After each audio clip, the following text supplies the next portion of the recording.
Alright, everybody, welcome back to another edition of LandO's Lock-ins. Yes, the series where we do our darndest to try and make perfect selections in Call of Duty League pick'ems. Yes, we are back for another week. Technically the first week. I mean, you can technically count the Kickoff Classic, but based off how my bracket currently looks on screen, I think we chalked that one. I really do. I mean, I think we chalk it. What, we escaped with 12 points. Not terrible, to be honest, given how the event went. The fact that Atlanta wasn't in the finals, the fact that OpTic wasn't in the finals, which is exactly what I thought. OpTic didn't win the entire thing, and they lost in round number 2, the very first match. Again, it was hard to predict, but we're looking to rebound. Now, with our new slate of matches, we've got 10 bad boy matches to try and predict. Bad boy matches? I have no idea. But I'm excited for this week. Again, it's going to be opening weekend. You guys can feel free to obviously watch us on YouTube. YouTube.com/COD League is where all of these matches are going to be going down Friday, Saturday, and Sunday. Hopefully we have no issues with weather. I know that's a thing right now. My own winter storm is coming. Winter storm Landon is in the midst of attacking basically half the states in the United States. So we'll see what happens. But again, I'm hoping everything goes smoothly, and I'm hoping my picks will be better than Kickoff Classic. That's an event that's hard to really, kind of like, you don't know exactly how it's going to play out. Are we going to see a lot of surprises? Is the noise that we saw in the preseason scrimmage is going to come through? So now with all of that out of the way, we do have a small sample size for what to expect here at Major 1 and in week 1 of our qualifiers. So like I said, it's going to be a great time. And if you guys are new to this series, like I said, I go through my pick'ems. I go through my process of how I kind of do my commentary research. It actually kind of helps me research for the games that I'm going to be commentating over. So it's a fun time, and I'd love for you guys to get involved in the comments as well. You can feel free to let me know what picks I messed up on, some of your predictions, maybe what could be a great opportunity this week, as we'll be doing these each week.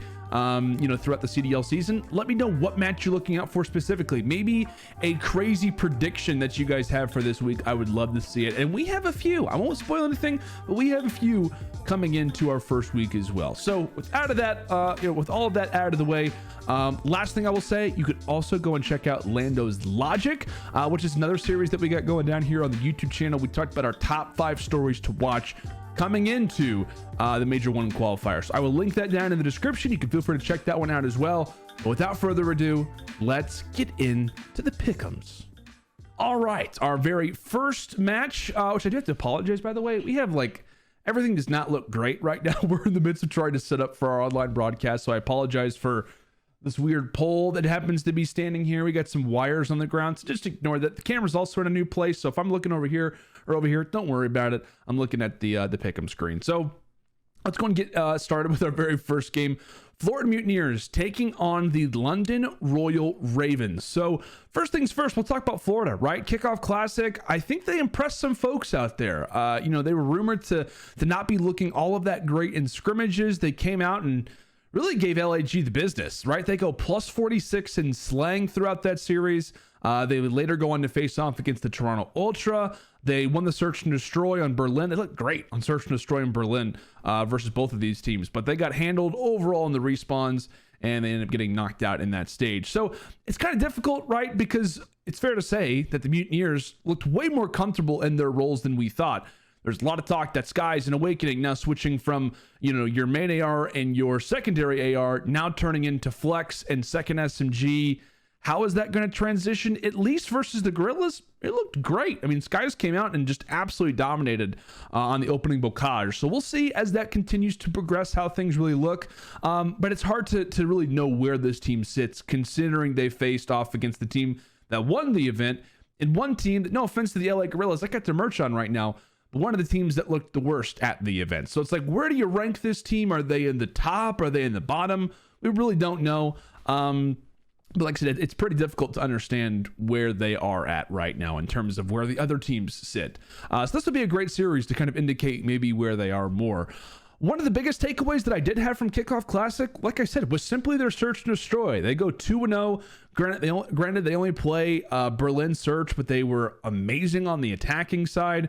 In terms of Search and Destroy KDs for this weekend, they had the number 1, the number 2, And the number 3, yeah, Skies hit a 1.89, Big Wake hit a 1.56, and Dave Patty in his debut tournament put up a 1.56 in Search and Destroy as well. So this could be a team that is going to be arguably could be one of the biggest problems that we have in Search all season long.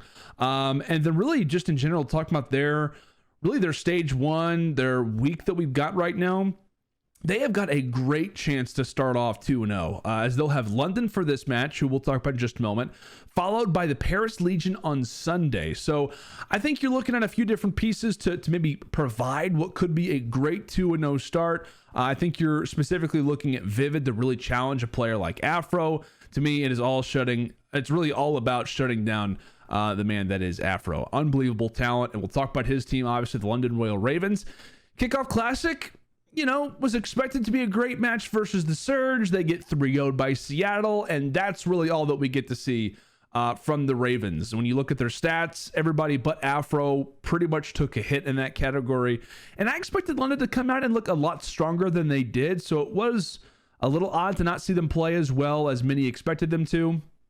The Ravens also have a chance to walk out of stage 1 with a positive record because they've got OpTic later this week and Surge in week 3. So I know it sounds kind of strange, but a win today would be incredibly beneficial, as they could start off 0-2 with obviously having OpTic later. So I think you're looking at a more fine-tuned game plan from the Ravens this go around.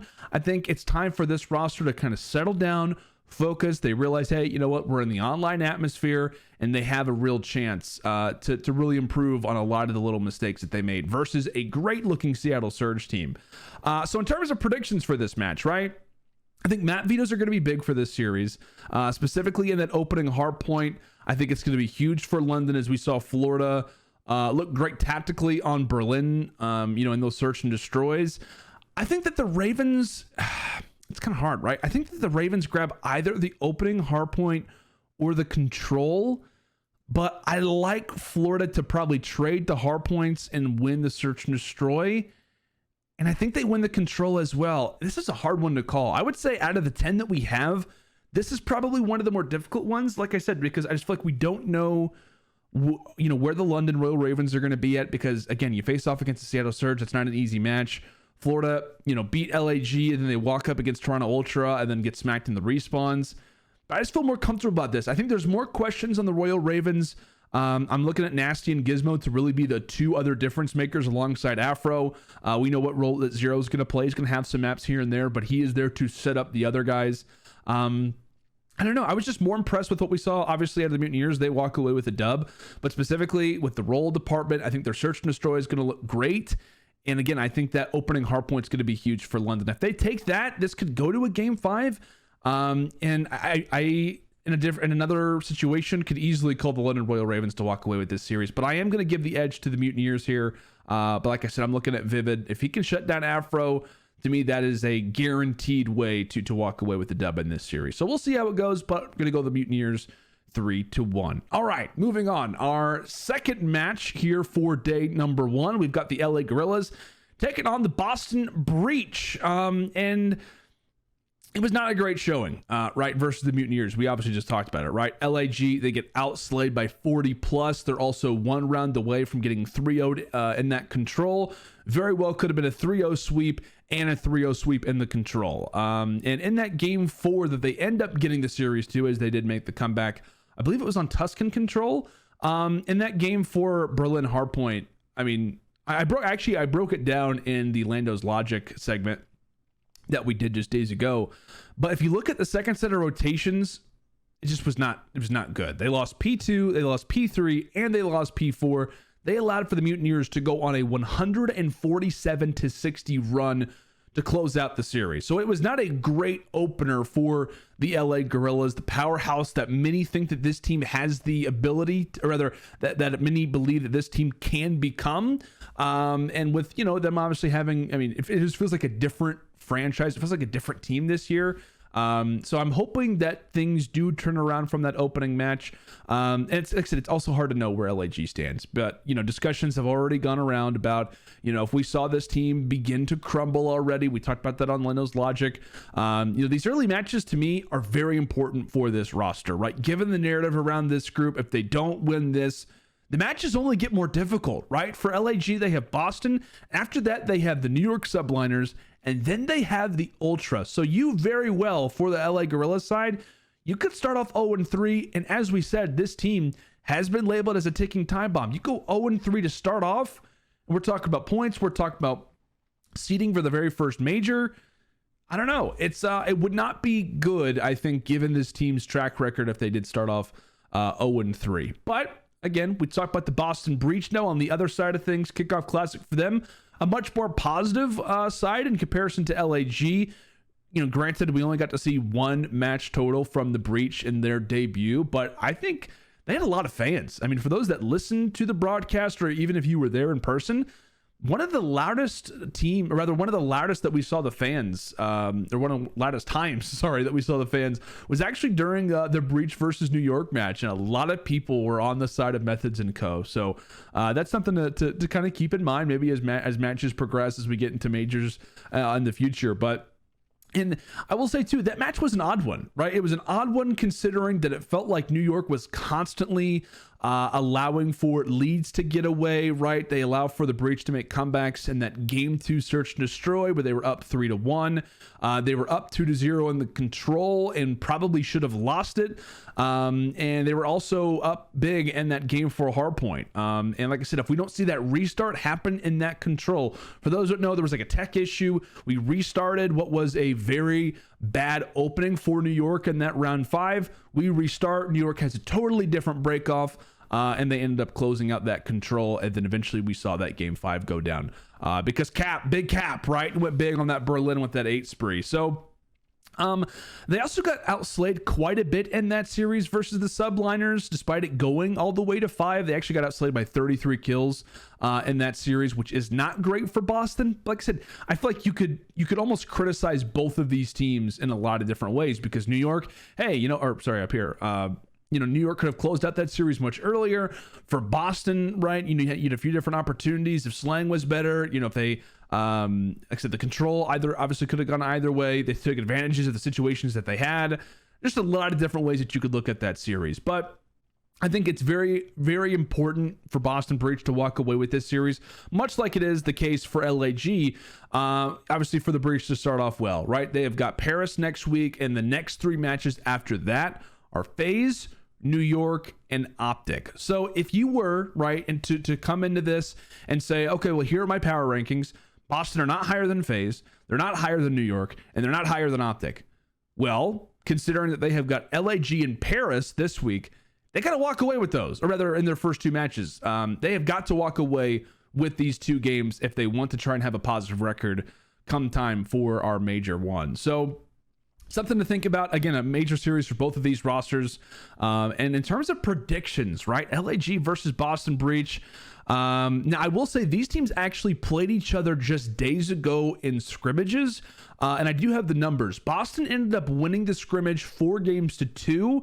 But based off the way that those maps played out, LAG looked great on the small maps. Boston looked good on the big maps in hardpoint. And then Boston won both of the controls 3-1 and then 3-2. So in this situation, if we were to play out the way that they just looked in a very recent scrimmage, let's say the hardpoints trade, right? Which I think is very possible. The hardpoints trade, I think that I like Boston more in the search destroys and maybe in the control as well.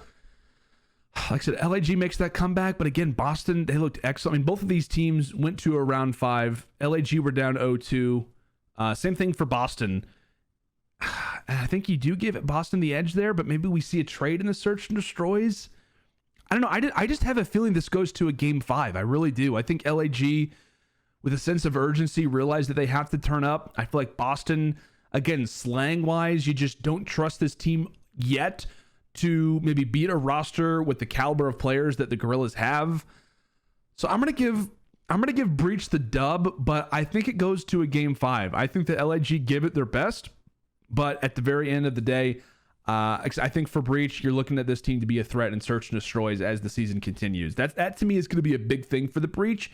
I think as time goes on, I think right now they're relying heavily on hardpoint victories. I think that's going to eventually have to translate into search and destroy wins more often than not as teams begin to figure out the game more, etc., etc. So I'll go with the Breach 3-2, and like I said, a huge series for both of these teams. So let's go ahead and move on. We've got a very spicy day so far here at day number 1. We'll move on to our final match, which is going to be a great one. Seattle Surge versus the New York Subliners, a rematch from the Kickoff Classic. And we'll just go ahead and dive right into it. In terms of what we saw from Seattle, right, kickoff, what was there not to love about the Seattle Surge? I mean, the way that they came out, there was a lot of hype around this team in preseason scrimmages. They came out and they beat London 3-0. They take down the Atlanta FaZe in their ring ceremony game.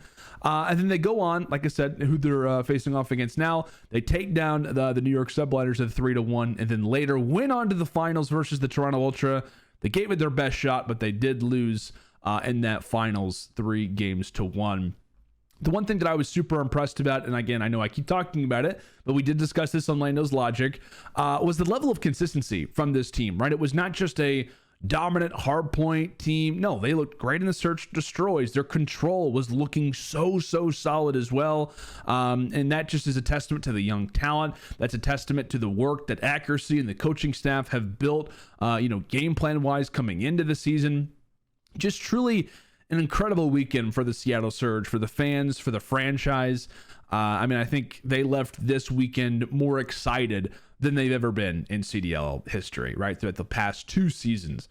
And also, I think, when it comes down to this matchup for the Seattle Surge, it's a huge one off the rip, right? For this young Seattle team. Not only do they have New York, but they will have Ultra the following day. So that is something to keep in mind, right? Seattle don't just have New York to prepare for, but they have got that grand finals rematch that they have from the Kickoff Classic final the very next day. So it's pretty much like the tournament that they were just in, right? They got done with beating New York, and then they faced off against Toronto right after, which again could be a good thing for this team, but at the same time, facing off against 2 rosters who I think are probably some of the more well-seasoned teams in terms of preparation, in terms of picking up on mistakes, that could be an issue for Seattle, but it also could be a positive for them because it's like, hey, it's not as if we have to face off against a team we didn't see. At least we get to have the same rosters we faced off against. So you could look at it either way.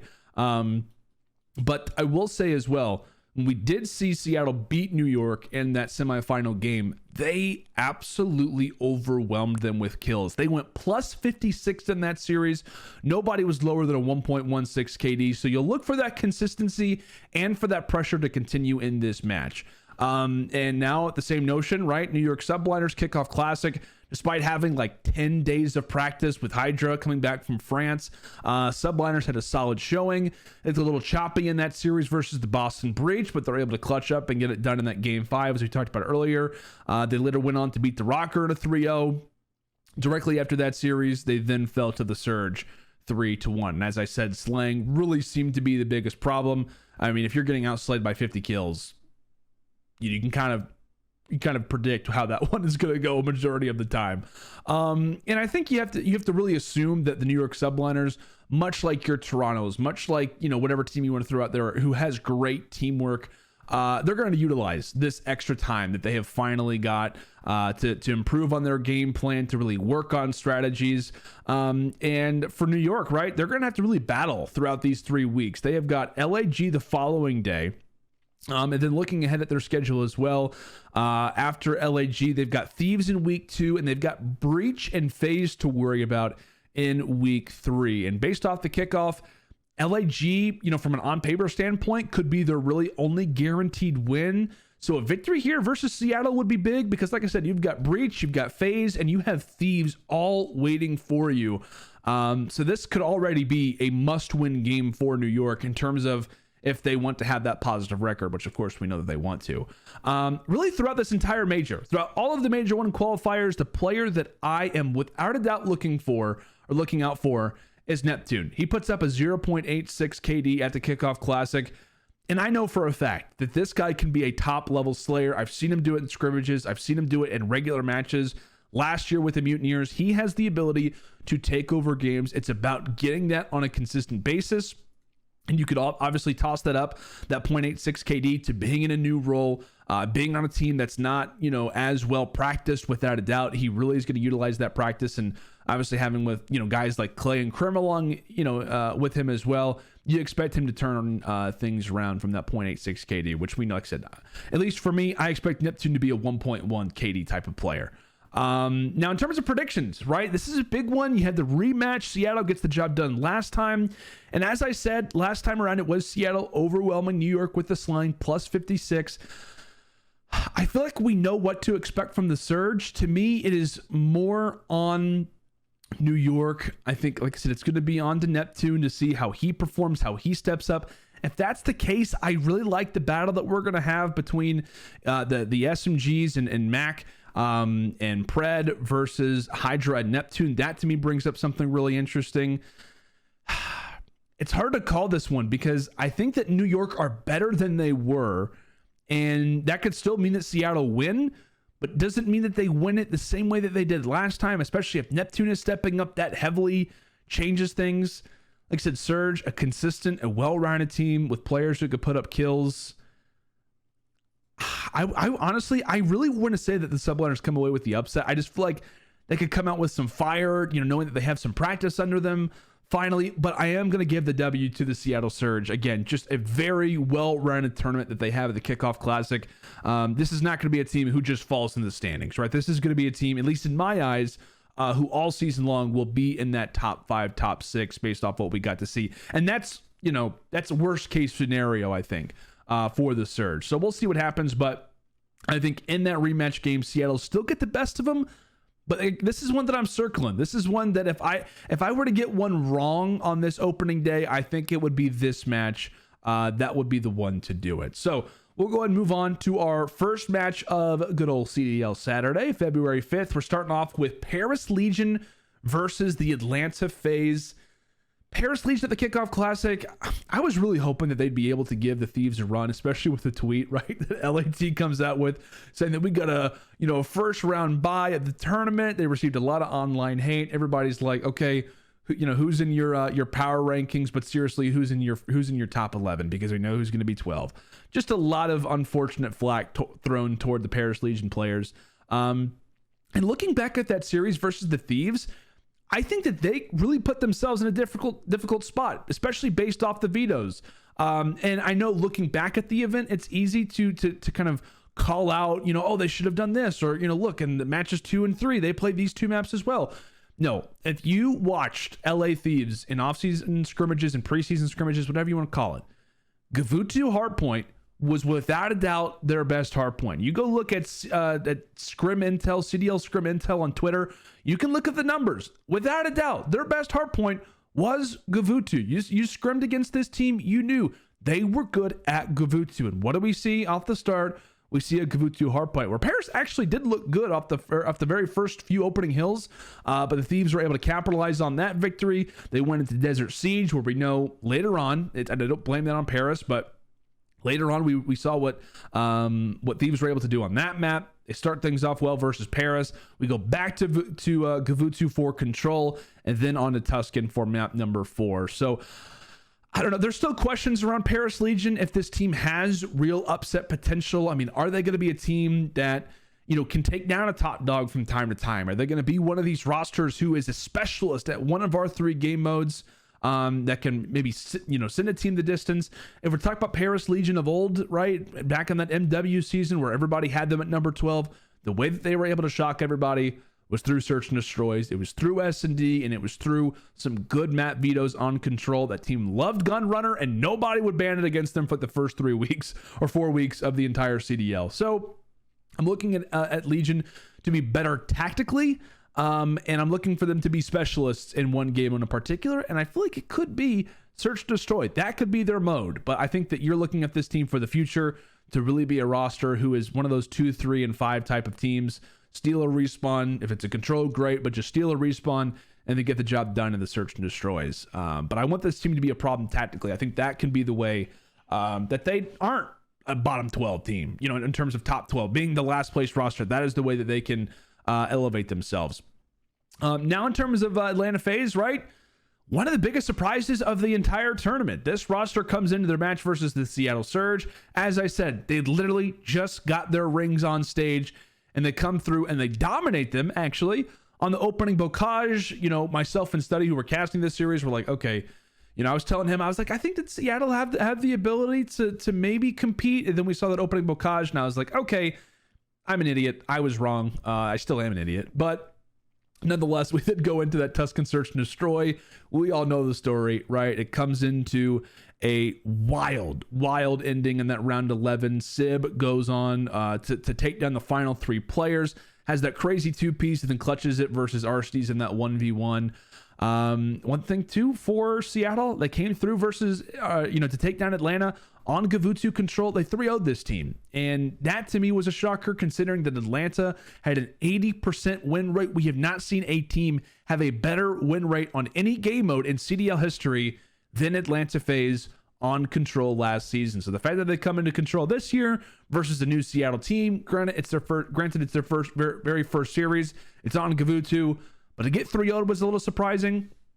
Then they also allow for Seattle to just go on a common 172-54 run to close out that map number 4 on Tuscan. So just a very uncharacteristic series from FaZe, an uncharacteristic series from Simp with a 0.82 KD. That's not what we expect, right? From the man who who deserves many names, but without a doubt, a GOAT is continuing to be more of a common one.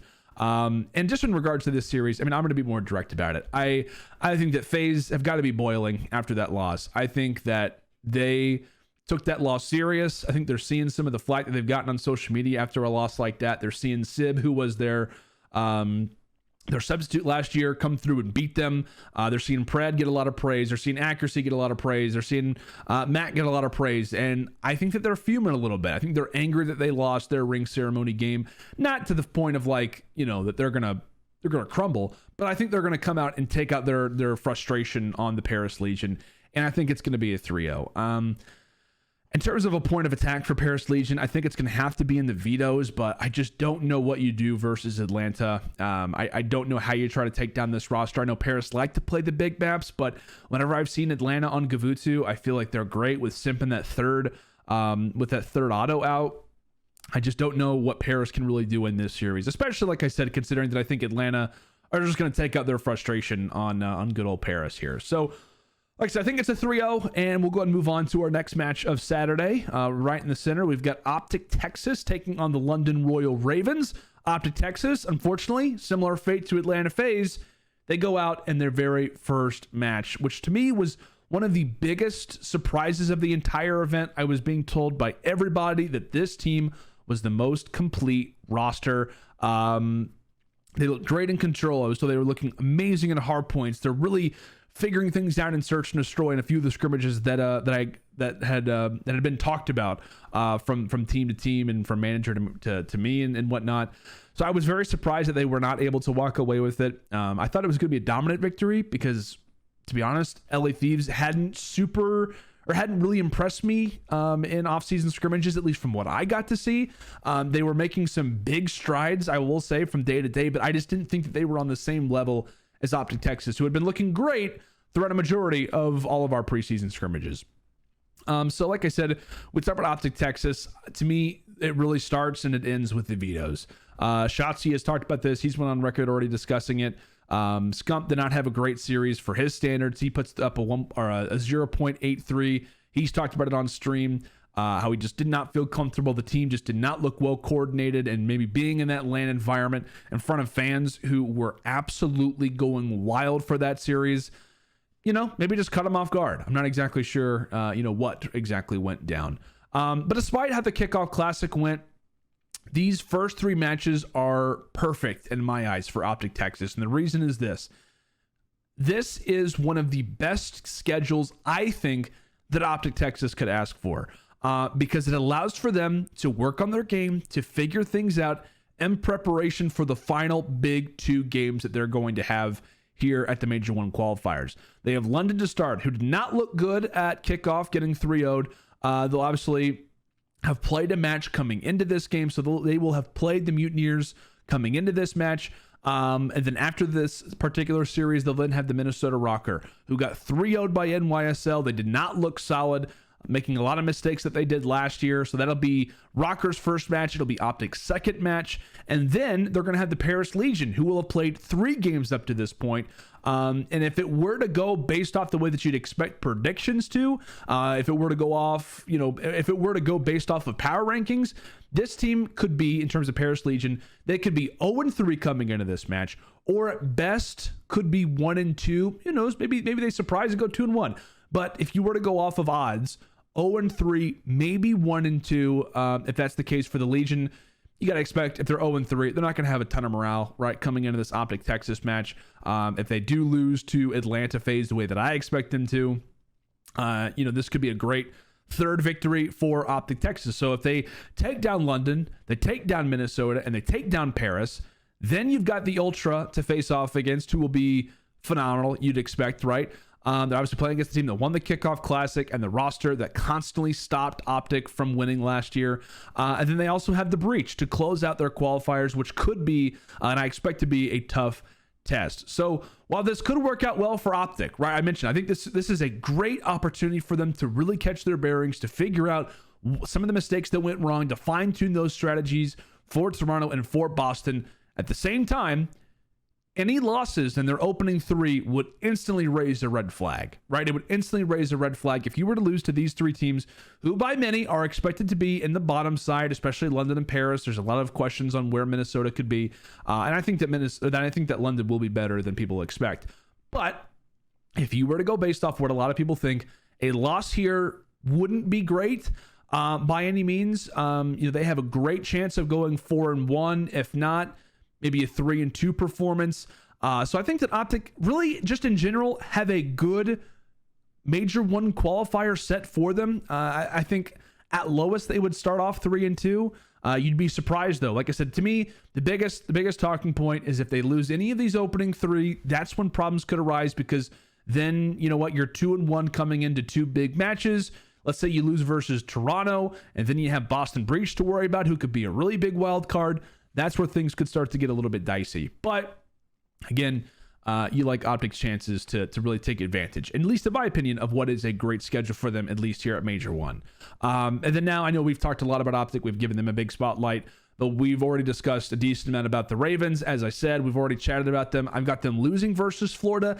That series is very difficult to call. I wouldn't be surprised if the Ravens end up walking away with this series either. So it'll be somewhat up in the air on how the Ravens are looking coming into this match. But the positive for OpTic is that, hey, you get to watch what they did. You get to watch what maps maybe they're feeling more comfortable with, the issues that they're struggling with.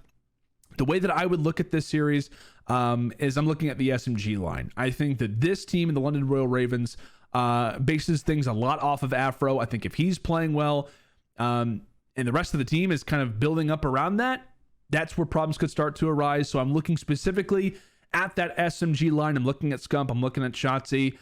Again, it's hard to call what maps we'd get in a series like this, but I believe that OpTic will rebound from the loss that they had versus the Thieves. In my opinion, the LA Thieves you could rank as like the second best team at the Kickoff Classic. So a loss versus them, may not look as bad as a lot of people expect. But I think that they come in with a great game plan. I feel like they are more focused. They feel comfortable being in this online atmosphere. And I think they take it versus the Ravens. I'll give London a map. I don't think they go down 3-0. It could be the case, but I think they're able to take something. I have no idea, to be honest with you. It's going to be a lot based off how they look versus Florida. But I think this will be a close 3-1 game. So if that's the case, how do you strategize? I really don't know. But I'm going to say that London at least grab a map, but I think this is a good start for OpTic Texas. Now moving on to our final 2 games of CDL Saturday, we have got the Toronto Ultra versus the Seattle Surge, a Kickoff Classic final rematch. Starting things off with Toronto, right? We haven't had the chance to talk about them yet. The winners of the Kickoff Classic, and the biggest thing to me was that they did not have any practice coming into that event. They were only playing against EU challenger teams. I think it was Cammy who was on the flank. He's like, honestly, we didn't really know how we were going to perform. We didn't really know what we were going to, how we were going to really look coming into our very first match. And outside of the search and destroy, they looked amazing versus the Mutineers. They dominated in the respawns. That was the series where Kleenex had like 186 engagements, yet still had the highest KD. They then went on to take down a great looking LA Thieves roster, made an incredible comeback on that Tuscan Hardpoint, which I swear, no one is talking about the Game 4 Tuscan Hardpoint between Ultra and Thieves. Ladies and gentlemen, if you haven't, go back and watch it. Again, type it in your browser. Keep this tab open, but put it in your browser. Go to the end of that Game 4 Tuscan Hardpoint where LA Thieves, they were up 222 to 158. And the way that Toronto Ultra were able to constantly chain hills back and forth, they go from P5 to P1, and the fact that, LA Thieves were as close to a victory as they were, and Toronto Ultra, the coordination, the way they set up the play at that P1, Cammy advances up the map, thinking about spawns, it was phenomenal. It was amazing. And so you've got to give these guys a lot of props. So not only was the teamwork right at its highest or at its in a great situation, but Kleenex, right? Kleenex, I think, was arguably the best player at the entire event, for God's sake. I mean, the guy plays faster than anybody else. He had a 1.13 KD for the weekend. That was good enough for number 6. And if you were to take out the players who only played one series this weekend, he would go from number 6 all the way up to number 2. And if you were to take away players who played 2 series or less, he'd have the number 1 KD. So it's unbelievable to think that Kleenex was playing as well as he was, or rather as fast as he is, and yet as is playing as high of a level as he is. It's just unbelievable. He had the number 1 KD in control at a 1.48. He had a 1.22 search and destroy KD, and he was also number 6 in kills per minute in hardpoint. So again, just an unbelievable stat line from the Great Dane. Put up one heck of a performance, and it's no question that the Toronto Ultra, maybe not greatly seasoned practice-wise, were able to come out the way that they did. Very, very impressed by Kleenex and by the Ultra. And that ultimately was the secret sauce in order for them to walk away with the event. But again, now coming into a rematch versus the Seattle Surge, we already talked about it. This team, watching back, I should say, this team in terms of the Seattle Surge are coming off of a victory versus the New York Subliners. Again, that one to me is dicey. If Seattle were to lose that, right, versus New York, this one is instantly scary. I feel like if you are a Seattle fan, because you do not want to go down 0-2 here at Major 1 in the qualifiers. But I don't know. I feel like if you are Seattle and you're watching back this series, obviously it's the one series they lost, so I'm sure they've watched it back a decent amount of times, and they're in preparation for both of these series. I think we'll probably see them try to avoid that Berlin hardpoint that they got destroyed on specifically. But in that grand final series, it seemed like you finally saw a team that could handle the Surge in slang, and that to me is another worrying point for the Surge, right? Pred, he finally looked human, right? He puts up a 0.91 KD. Insight held it down with the main AR battle versus accuracy. That control, which had been the bread and butter for the Seattle Surge team, they were 9-0 in rounds. They were 3-0 in games in control coming into this, and they ended up losing it, obviously in a round 5, which you still got to give a lot of props to Surge for that. But they finally looked human in that control, which again was kind of a weird one. But to me, the series ultimately came down to Kleenex. And to me, it comes down once more to Kleenex. If he can be the best player in the lobby again, or specifically in the game again, Surge will not be able to handle it, right? If he paired with the coordination of this roster, combined with the impeccable AR combo of Insight and Cammy, I mean, this team is going to be a force if Kleenex keeps up the same level of play, and then you see Insight still playing well, you see Cammy still playing well, and you see the way that Bance plays on the map. Again, Bance is one of my favorite players in the entire CDL because it is not about stats for that guy. It's about hitting routes. It's about communicating. It's about getting this team on track and playing around his Slayers. I love this team, and that is the one problem that I feel like if you are Seattle that you have, is that Toronto just figured it out. They figured out how to beat Seattle. They figured out how to slow down Pred. And to me, it was just Kleenex just a little bit quicker, at least at the Kickoff Classic. In terms of predictions, I know I gave Toronto a lot of love. It's a hard one to call still for obvious reasons. I mean, if I have Seattle beating New York, then, it's to be expected that, hey, well, maybe Seattle look a little bit better. Toronto off of not a whole lot of practice. Well, maybe they look a lot better coming into this, but how can they look as even better than they already did? I think that this is going to be a very difficult 2-day period. I mean, you could argue Surge had the most difficult first 2 matches in a row. I would say to kick off the qualifier, because you have New York to worry about. Then the very next day, 24 hours later, you're facing off against the Surge again. So I think it's going to take some time to make those adjustments. And that's, to me, why this game is so instrumental to their success. Because if they lose this match, they're instantly getting thrown into a whirlwind versus the Toronto Ultra. But at the same time, if Seattle were able to go 2-0, I mean, I feel like that would shake the entire CDL. What props you would give to this Seattle team if they were able to walk away with this 2-0. But based off of what I think, I believe that they will go 1-1 through these first 2 series, and I like the Ultras' chances more of being able to do it again. I don't see Kleenex slowing down much, if at all, and I think they're a tough team to crack from a strategic end, and now with more practice, I just like the Ultra in this series. I am going to go Ultra 3-1. I think they walk away with it in 4. I think for the most part, it goes a similar way. I think Seattle take either the opening hard point or maybe the control, but I don't believe that they will be able to take both. All right, we'll move on. I would love to talk about this series for the rest of the episode, but we don't have time for that. We still got 4 more to go. Specifically, our last match on Saturday, it is the LA Gorillas taking on the New York Subliners. Now, based off of my predictions, I've got the Gorillas losing a very tight-knit Game 5 versus the Boston Breach. And the problem for LAG, like I said, is that these matches do not get easier. They've got New York to worry about, obviously, in this one. And then after this, they have also got the Toronto Ultra to face off against next week. So these first 3 games are going to be difficult ones. So for LAG, you're thinking about that, and you got in the back of your head, hey, if we don't beat New York, are we really going to beat Toronto next week? So a lot of things in the minds of LAG. The same notion, right? For New York Subliners, I've got them losing a close Game 5 versus Seattle. But I think, again, this team looks better. I think that they improve. I think Neptune specifically plays a lot better than he did at the Kickoff Classic. This team looks better practice-wise as well. I just think that despite the talent that the Gorillas have, we've already seen signs of New York winning hard points despite getting outslayed. Having the minds of Krim and Clay together is scary strategically for every team in the CDL. So I'm going to take a pause here, right? If I were you, okay, if I were you watching this, I would say that New York takes this series. But I don't know why. Despite what I just said, I have a feeling that LAG, they're not going to start off 0-3. They're going to win one of these series. And you can say, well, Landon, I mean, right, shouldn't they beat the Boston Breach? I know. I don't know. I'm going with LAG. As someone who's done a lot of pick'ems and a lot of predictions throughout my 10 plus years of watching COD, I don't know.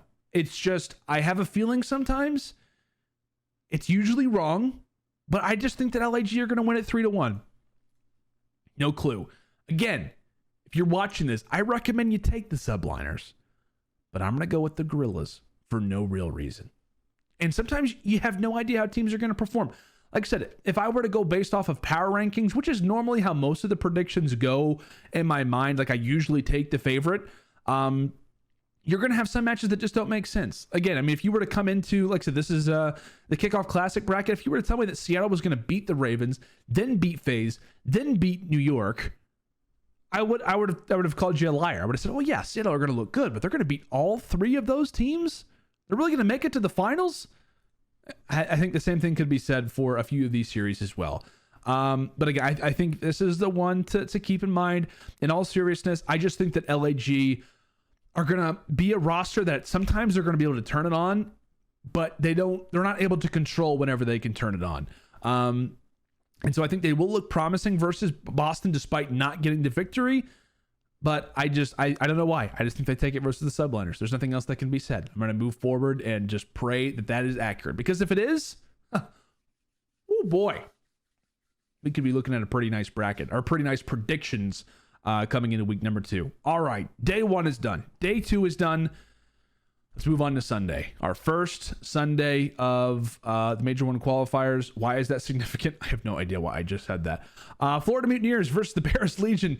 Mutineers, I have them taking their opening match, as you can see right here, versus the London Royal Ravens. I've got them taking it 3-1. As I said, don't feel unbelievably confident in that prediction. So this team very well could be 0-1 coming into this match versus Paris. I don't know. I just feel matchup wise, this is a hard series for Legion, to be honest with you, just kind of getting into it. Who'd also be 0-1 coming into this, because I don't see Paris beating Atlanta. So both these teams, one has a win, one has a loss.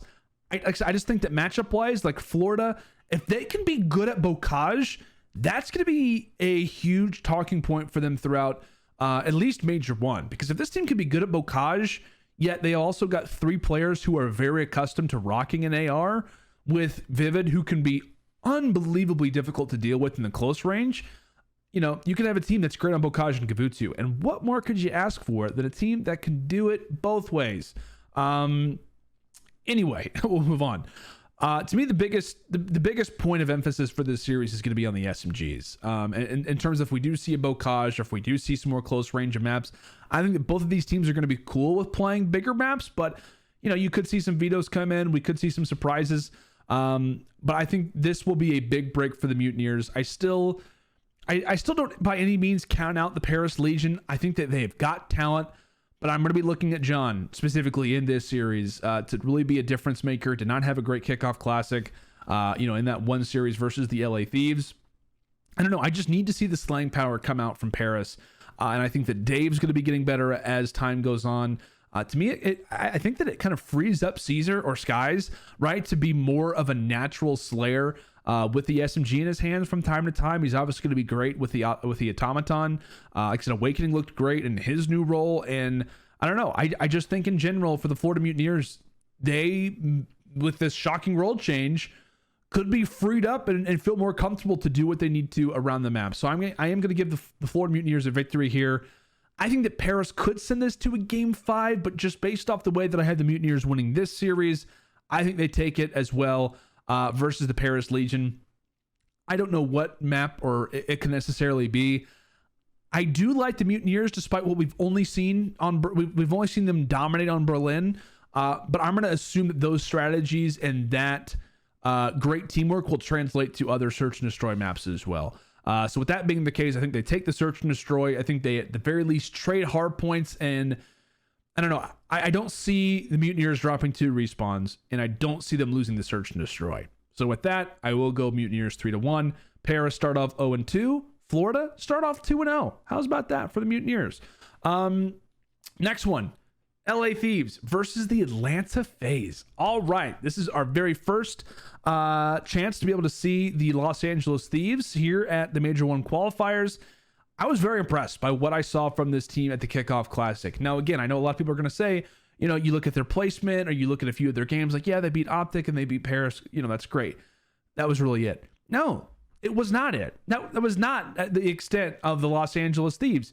We'll talk about that in just a few moments. Now, like I said, I was not super impressed with the Los Angeles Thieves in scrimmages, but the progress that they were making from day to day was very, very impressive. So I came into the Kickoff Classic expecting this team to be good, but I did not think that they were on OpTic Texas's level, and they shattered all of those things. They come into the match versus Paris and look good, beat them 3-1. They later go on to play OpTic Texas, and I should say this. They got the maps they wanted versus Paris. They got the maps they wanted versus OpTic Texas. And to me, that was a really big deal. A lot of people expecting OpTic Texas to walk away with that series. It's a grudge match versus Envoy. But Dark Prince ended up getting his revenge, if you will. And while Envoy doesn't play well the entire series, the rest of the team, I mean, absolutely picked up the pace. The way that Draza was able to close out that Kavutu, I mean, just a number of different amazing plays. And it felt like people were constantly stepping up from map to map for the LA Thieves, which was very impressive. One thing to keep in mind as well, that in those first 2 series, OpTic played LA Thieves on the exact same first four maps as the maps they had versus Paris. Again, just to me, an oversight out of OpTic Texas in my eyes in regards to vetoes. But still, we talk about LA Thieves advancing. They walk away with both of those series, and they come into their match versus Toronto Ultra. People are forgetting, folks. They were seconds away from beating the Toronto Ultra and meeting the Seattle Surge in the final. They were up on that map for Tuscan Hardpoint, 222 to 158. 9 times out of 10, 49 times out of 50, and Los Angeles Thieves are going to win that series. They're going to walk away with that series. So that is something to remember. LA Thieves very well could have been in that finals, and to me looked like the second best team at the event above the Seattle Surge. So that is something to remember. Like I said, they were up 222 to 158 and could not hold on. Now, again, another positive that you gave to Toronto. And of course, right, because they won they won that hard point. They later went on to win that search and destroy. But I will say, teams did not do their homework versus the LA Thieves in regards to vetoes. But they played ultra closer than anybody else. You could argue they technically finished in second if you were to compare the way that rosters faced off against the Ultra. Not only did they choke that game 4, but they also sent them to a game 5, round 10. And when you look at the stats as well, they figured out how to make Ultra uncomfortable, right? When you look at the numbers based off of how this final scorecard went, Insight and Kleenex combined for -29. Draza looked great. Envoy played the role that he was supposed to do this entire weekend. Octane looked awesome, especially in those search and destroys. And Kenny was Mr. Consistent. He actually tied Kleenex with the 6th highest KD at the event. To me, Kenny and Kleenex were right there at number 1 and number 2 for who were some of the most impressive players at the event. I think you could, throw up a few players alongside of Kenny. Kleenex to me was the number 1, but Kenny was right there as well. A lot of things to like when it comes down to this LA Thieves team. Like I said, for the way that they played the Ultra, but also based off of the numbers. The numbers will show you that Ultra, they felt uncomfortable. And how did they nearly take down Toronto? It was by Kleenex and Insight not playing well. Specifically, Toby not having a great series. So, we have not given any talking points around the Atlanta FaZe, right? They're angry. They beat the Paris Legion. They say, you know what? We're going to take these guys down. We're going to beat them 3-0. And then now, obviously, we are left with who is going to walk away with this series.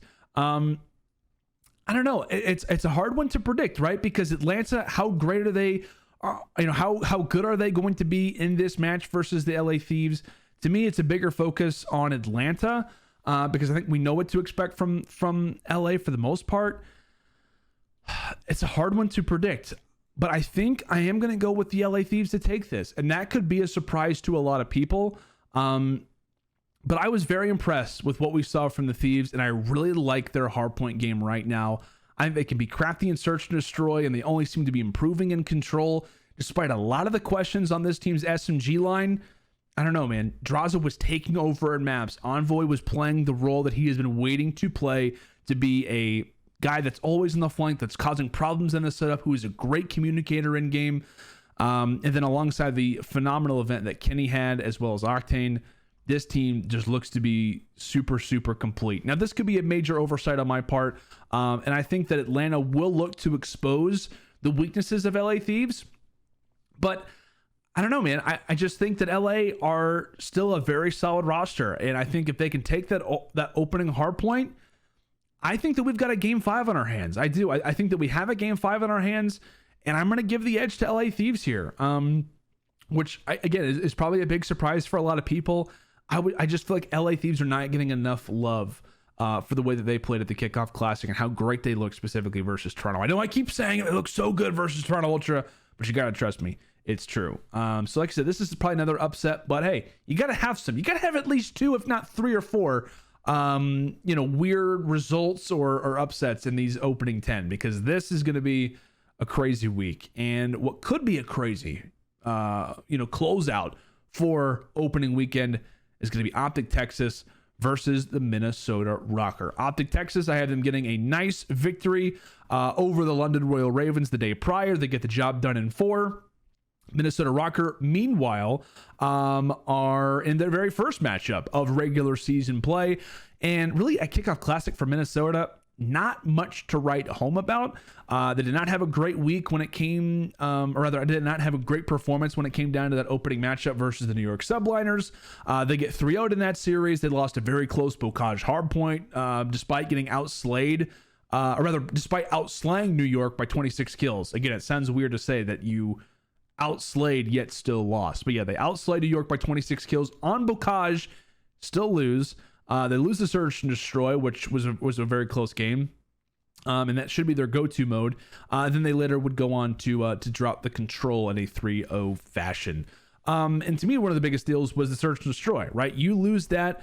That is this team's bread and butter. This is the mode that this team should be specialists at all season long. They were, I believe, a top 3 team in search and destroy in Cold War. That could be wrong, but I know they were at least in top 4. But I believe they were the 3rd ranked team in terms of overall record in that. I want to say it was a Desert Siege search and destroy that they ended up losing versus the New York Subliners, and a big part of that was Clay. His sniping attached does not look great. Lost the sniper battle versus good old James Eubanks, and then, like I said, they go on to that control and they get through it on the Tuscan. To me, the biggest issue is that outside of a few things, it looks like the same Rocker team from last year in terms of the issues that they dealt with. It looks like Rocker came into this match right out of Cold War. And like I said, in terms of the mistakes that they were making, obviously Rocker, they go on to win an unbelievable series versus Toronto Ultra at that major, making to me the greatest comeback in esports history. So I will say that by also saying that Minnesota are not a bad team. They just are making the same mistakes that they did last season. Like I said, from the hardpoint losses that they can't afford to lose, not looking great in that, out-slang, but still losing, because I believe that they were... What are the numbers? I wish that I had this. I know that Minnesota were number 4 in hardpoint KD, yet we're like 7th or 8th in hardpoint record. So that much of a dip is a little strange. They did the same thing on Bocage. It does not work. Search and Destroy is attached. Not a great season in Search and Destroy. All of his teammates were above a 1 last year. Not able to come away with the sniper battle versus Clay. That was obviously huge. And then this team was pretty good in control last year, and they get 3-0'd. So that was a little bit more of a surpriser.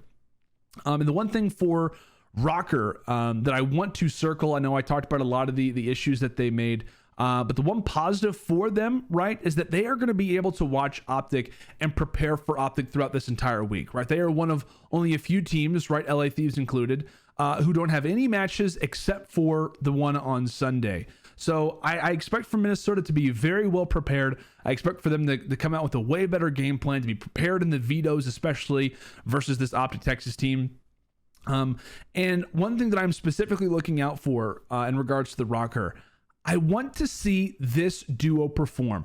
I want to see Priesta and I want to see Standy. If those guys are frying, they can be an unbelievable duo in this league, right? Priesta, Mr. Do-It-All. Call them the Swiss Army knife back in Black Ops 4 because he went from a main AR to a SOG, then to a Maddox. In just like a few months, the guy literally can do it all. He had a slow opening, or he had a slow performance to start off Cold War, and I'm hoping that he does not have that same performance here. He did not look great in that first series that they had versus the New York Subliners, and I think he paired alongside by Standy with 2 great other players in Attach, who I think can take over maps, and Major Maniac, who looked actually pretty good in regards to Slag. He actually had the number 1 KD despite that 3-0 loss. He had the number 1 KD actually at Kickoff Classic. So if Major's playing that way, we know what Attach can do, and you have those 2 guys who have unbelievable potential. We know what Sandy was able to do last year, one of the players who was in contention for Rookie of the Year. This roster can be scary. But again, you have to see them make some adjustments.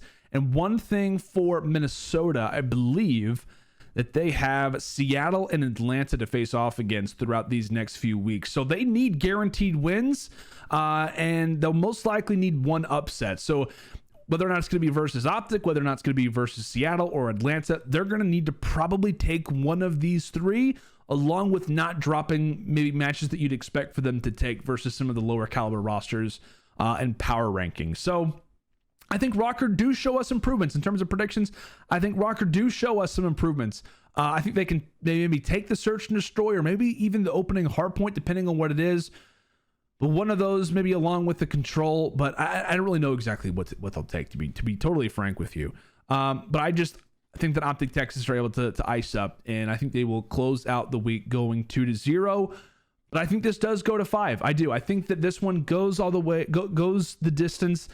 And to me, a big point of emphasis is that the Rocker, they were prepared. They came into the vetoes. They were playing on the maps they knew they were going to play versus this team, and they gave it their best shot. But it's just OpTic Texas who look better in the search and destroy.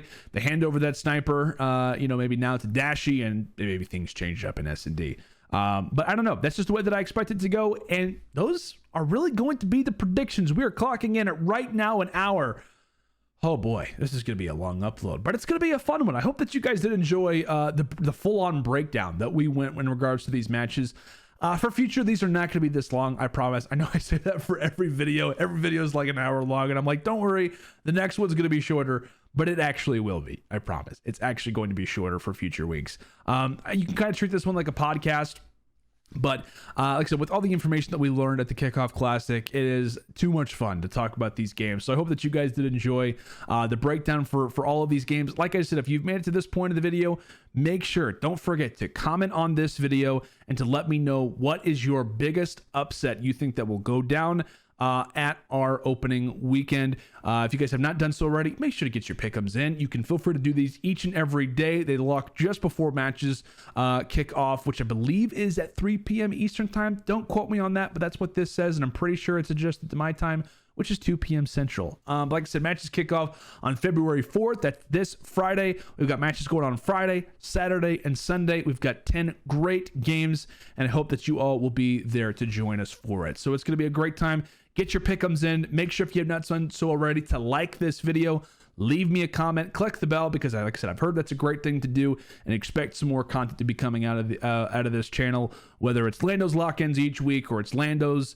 logic as well coming through from time to time. Hope that you guys enjoy the content, and we will see you all for opening weekend.